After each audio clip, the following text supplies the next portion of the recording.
आणि झाली. आता एक प्रशिक्षण म्हणून या नात्यानं मी त्यांच्यासमोर उभा आहे आणि प्रशिक्षण घेत असताना अनेक प्रश्नाचा बडशाव झाला. मग या इथं उहापोह होणार आहे आणि त्या प्रश्नाची उत्तरं दिली जाणार आहे.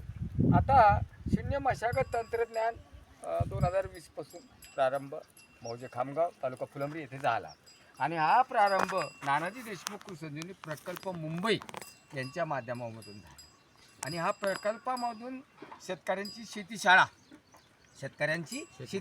नानाजी देशमुख कृषी संजीवनी प्रकल्पांतर्गत शेतकऱ्यांच्या शेतीशाळेमध्ये असे प्रशिक्षण दिले आणि प्रशिक्षण देऊन शून्य मशागत तंत्रज्ञान काय आणि आज शेतकऱ्याला किती आधार मिळतो आणि शून्य मशागत तंत्रज्ञानमध्ये भूमाता सशक्त कशी होते यामधून प्रशिक्षण देऊन आम्ही डेमॉन्स्ट्रेशन किंवा प्रात्यक्षिक चालू केले.